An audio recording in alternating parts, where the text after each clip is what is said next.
Hello everybody and welcome to the channel. It's Paulie Esther here, and the 7th anniversary in-game event is here in Dead by Daylight. It actually started yesterday, but if you've been working all week or at school and you haven't had a chance to sit down and try it out yet, I'm going to walk you through some of it so that you know what to expect. The first thing you need to do is check your emails. If you are someone who has ever signed up for the Dead by Daylight newsletters, they sent out this email yesterday called "The Twisted Masquerade is Back." So you can just search for Masquerade in your spam folder, make sure it hasn't been misplaced if you don't see it right away. I know there has been a litany of issues of people who have signed up for the newsletters and never received anything. I haven't been able to figure out why that is. Even myself, I signed up for the newsletter on 2 different email accounts and I only got 1 email. So I don't have any explanation for it. So maybe you have it, maybe you don't. But if you do have it, what we're looking for is the charm code at the bottom here. So the email goes, "An event to die for, the Twisted Masquerade is back, featuring limited time unlockable cosmetics, event themed decor, and plenty of mischief to go around. This is one party you won't want to miss. Party in style." So these are the 2 outfits that you earn in the special event tome. I'll show you that in a minute. The Hillbilly and Naya, these are their outfits that are earnable as you go through the challenges. Progress your way through the Twisted Masquerade event tome to unlock these new outfits here. And these here are the brand new 12 Masquerade masks here that you earn these in-game one at a time by collecting the invitations. And we'll talk about that a little bit more. And then you'll want to be logging in every day if you can, because there are daily login rewards this month until July the 12th. I think it's a total of 400,000 blood points and 4,000 iridescent shards if you're there to collect it every day. Reap the sweet benefits of abundance with daily login rewards throughout the duration of the Twisted Masquerade event. And dress code here, this just talks about these 2 outfits that are paid only in the store. This is the Masquerade Ghostface and the Masquerade Feng Min. These are limited time events. They're never going to be available for shards because they won't stick around for 4 weeks. The event's only 3 weeks long, so they're going to be gone. So you'll have the FOMO of paying the auric cells for them now or waiting until next year. That's the way that goes. And then at the very bottom, we have the charm that we're looking for here. Thank you to all our subscribers. Please enjoy this exclusive Aces Wild charm on us. And my code is just below on the email here, so I'm going to copy paste the code. We'll put it in game and see what it looks like. Okay, so here we are in game with the theme lobby here, and we're going to enter the code in for our charm. So click on Store on the bottom left, Redeem Code here on the upper right, and I have the luxury of just being able to paste my code in from my email. I'm going to click Redeem, and we get Aces Wild, the 7th anniversary slot machine. Let's spin the 3-reel slot for our lucky birthday number. Very rare charm, good for killer or survivor. All right. So, here we have an anniversary sale going on. I'll let you check that out. There's a limited time Twisted Masquerade collection. Now we're going to go and check out the actual event stuff here. So, 19 days left in the Twisted Masquerade. We'll click this. So, this tells me what I own. The top 6 slots here are for those 2 outfits for the Hillbilly and Naya that we're gonna unlock through the tome.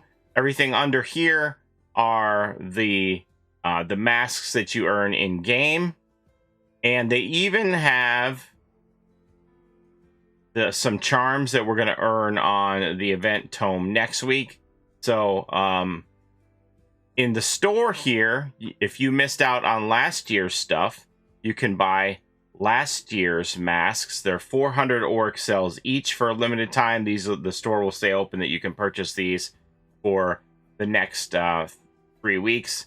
Also, you get a discount if you buy the full outfit for Feng Min or for Ghostface. So I wouldn't click these individually for 400 auric cells each. It's a better deal to buy the whole outfit for 1,080. But I guess probably the same thing for these as well. The outfits that you could earn in the tomes for the Dredge and Hattie last year too. All the masks are 400 auric cells each if you miss those. Okay, next we're going to go through the overview here for the Twisted Masquerade. It's getting twisted in here. A mysterious host has decorated the entity's realm with another masquerade celebration for our 7th year anniversary. Who or what they are is unknown. There's going to be some lore pieces next week when level 2 opens up. Maybe that's going to tell us some more. Perhaps this is going to lay the groundwork for a new killer coming to Dead by Daylight through the lore. Characters that we've seen in the lore before would be the Blight and Hattie. So maybe this is a story that they're telling along those lines. I would love to see it. Remains to be seen. We'll see what happens when the lore comes out. Perform a deadly dance. Collect an invitation and use its power while in chase to mess with the opposing role. Time's up when the curtain calls and the exit opens. That means you can't collect an invitation once all 5 generators are done. You can't collect invitations anymore. It's kind of weird. The pedestals still appear at that point, but you can't interact with them. So that's the time's up aspect of that. Use your invitations abilities. Use of your invitations abilities requires a brand new output. Be sure to check the input bindings in the settings. I'll look at that in a minute. Dress to impress. New masks and outfits are to be earned in the trials and in the Twisted Masquerade tome. To earn a reward, ensure to be holding on to at least 1 charge on your invitation by the time an escape has opened, be it the exit gates or the hatch. Masquerade goodies. The host of this event has left many artworks and decors for you to feast your eyes on.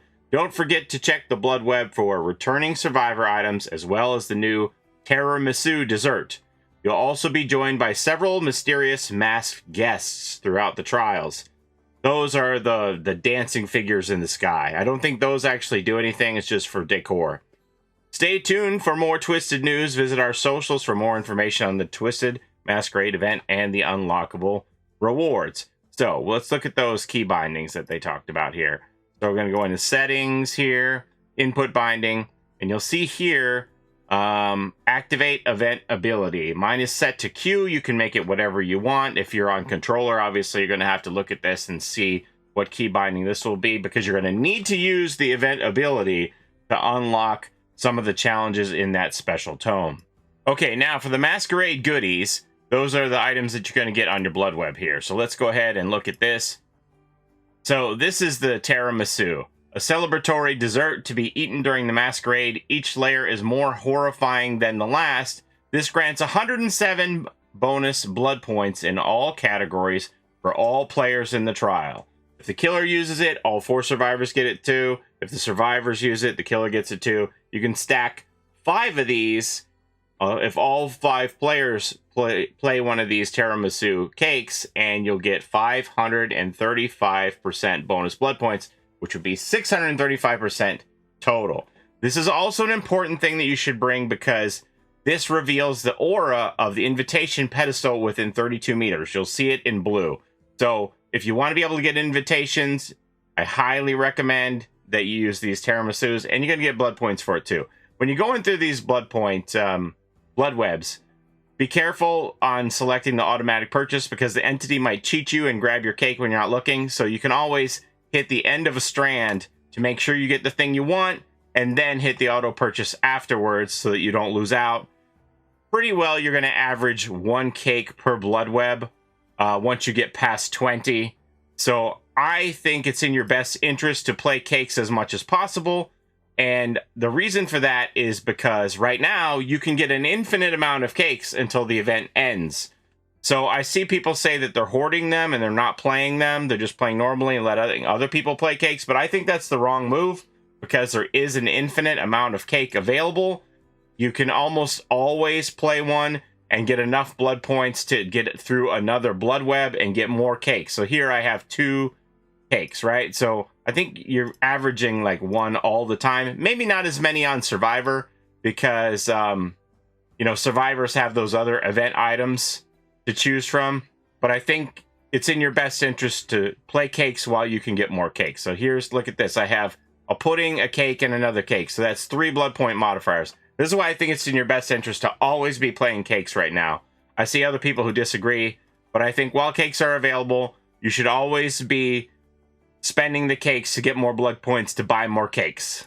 For survivors, the blood webs may not be as generous, because you also have the event items here. We have this Masquerade flashlight event item along with the cake. And then there's also the Masquerade toolbox and the Masquerade med kit here. So we have multiple items. So you can see I did get 2 event items here on this blood web, but not a cake. So you might not get as many cakes as Survivor, but I think you're pretty well still going to average about 1 per blood web. Also, you want to make sure you open every mystery box because a lot of times those are going to have cakes in them. There you go. See? Here's a great blood web for Survivor. I'm getting 2 cakes guaranteed and maybe a 3rd one in the mystery box. No, that's a med kit. 2 cakes in a med kit, 3 event items. That's a good web. As far as the rewards that you earn in-game by playing each match, from Meg's mask all the way down to Gabriel's mask, these 12 you get by collecting an invitation off of a pedestal and making sure that you have 1 charge left. It's much easier to do as killer because then all you have to do is collect the invitation and then you don't have to do anything. You're guaranteed. The killer's always making it to the end of the match. But for Survivor, you have to make it to the end of the match where you're still alive, at least when the exit gates are open or the hatch is open. And I've seen a lot of people complaining about this aspect of it, that the sweaty, try-hard camping, tunneling killers are making it very difficult for them to collect masks. So I would just suggest playing killer for 12 games, and it's very easy to collect all of these items. It's almost guaranteed, right? Just collect the invitation, and that's about it. So I'm a little surprised that Dead by Daylight did it this way, to have this stipulation that you need to stick around until the match. You have an opportunity to escape as Survivor, instead of just merely going what I call Sparkle qualified. Like if you have the sparkles, you're qualified, and that's all you need to worry about. It's a lot harder for Survivor here. So if this stresses you out, just play the killer matches to unlock the things you need, and then you don't have to worry about the outcomes of your subsequent matches. Now let's go to the event tome here. This is a special 2-part tome. Part 1 is, we're on level 1 now. Level 2 will unlock next week here. And there's 2 different tracks. So this is the community track here. These are the things that we have to do as a community, and these are the individual things here. So let's start with the community track. The first thing was to complete 11 million skill checks or kicks of generators. Next, the one that we're on right now, is complete 62 million seconds of being chased or chasing in-game. Now, you do have to select these. I didn't realize that at first. I thought that this happened naturally, and I just went about my happy-go-lucky day here doing the stuff on the bottom. And then when I was done this, I didn't realize that I wasn't contributing to this top part at all because I hadn't selected it. So if you're down here doing these challenges, you can't select something up here. So when you're done this, or if you want to do this top part first, you can just click this and do your 180 seconds of chase and complete that. And then once the entire community has done it, we'll unlock the Twisted Tailor Pants for the Hillbilly. So I went a long time without realizing that I needed to select this part, so be mindful of that. I just concentrated on the bottom stuff. Might be a reason why we're lagging behind on this stuff. I mean, I'm sure we'll get there, but I don't know if a lot of people realize they need to equip these ones on the top. All right, so on the bottom, these are the personal challenges here. Collect 1 invitation off a pedestal, that's easy. Succeed at 12 skill checks, that's easy. Finish repairing 2 anniversary gens, that's easy. Hit a survivor with your weapon 10 times, that's easy. Hook 4 survivors on anniversary hooks, that's easy. While in a chase, activate any of the invitation's effects 3 times. Now this is a little tricky because you have to make sure you have that key binding set and that you know what you're doing. The different things that you can do, you have to have an invitation in hand, and then when you're in chase, it will activate these special abilities. So for me, I'm going to have this Q button, and when I'm a survivor, I can press Q to block off a vault so that a killer can't follow me through it. I'm going to press Q so that I can make a special anniversary palette appear to hit the survivor with, the killer with. And then as killer, when I'm going to press Q, if I'm in chase long enough to get Bloodlust 1, I can hit Q and expose the survivor. Their whole body will all be outlined in blue. And then I can one-hit down them if I do it fast enough after I hit the ability. Same thing, I can hit Q to make it so that I can endure a stun. that if I get hit with a pallet and whatnot, I'll endure the stun. I can also hit Q to make a breakable wall break automatically. I just look at it and it lights up blue. I press Q and it'll break. Same thing with a pallet, it'll break. I can move around it and it'll bust on its own to kind of shorten the looping. So those are the things that you can do with your special abilities. And let's see here. Okay, this is kind of neat. They have these killer and survivor challenges where you click this and it randomly picks 4 perks for you. It's a randomizer and you don't know what the perks are going to be until you go into game. So this one is play a random loadout and heal 2 health states of any survivor, including yourself. While in a chase, you activate the invitation to break a pallet or breakable wall. That's that special ability I was talking to you about before. And here, this one is for the survivor. Use the special ability for the invitation to spawn a party pallet. And this is the killer's version of the random perks. They're pretty neat. I wouldn't be surprised to see this stick around as something you can do in game, whatever you want. It's a neat challenge for sure. And then this one, while in chase, activate the invitation to endure any stun 3 times. That one's a little trickier because you're going to have to get the charges. It may take multiple invitations, and you're going to have to use the charges to activate the Q button and get the survivor to throw the pallet down on you. So that one's maybe the hardest one in the whole thing, but I got it all done. I'm just working on the top part here with the community stuff. And then again, as I said, we'll get level 2 next week, as well as the lore. We don't have any of the lore yet, so the charms and the lore are going to be on the 2nd level of the tome next week. Okay, I hope that helped you navigate the event. I hope you have a great anniversary event. Don't stress too much about if you play Survivor and the killers are hunting you down. Like I said, just play some chill killer games and get these masks, and it'll be easy peasy, and you won't have to stress about it. Like I said, it's a curious choice in my mind that they put this stipulation on here that the survivor's got to make it to end game, but I don't know. Everything else is great about the event. The decor, I think it all looks really cool on the Father Campbell's Chapel map. I wish that we had Father Campbell's map a little bit more so that we could appreciate this.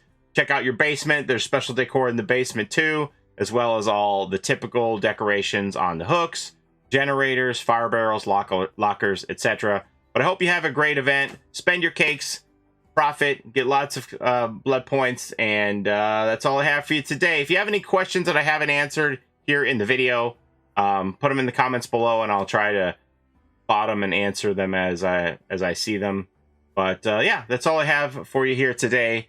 As always, thank you so very much for watching. I appreciate the time that you spend here with me on my channel. Don't forget to take care of each other in and out of the fog, and we'll see you next time. Happy anniversary. Bye-bye.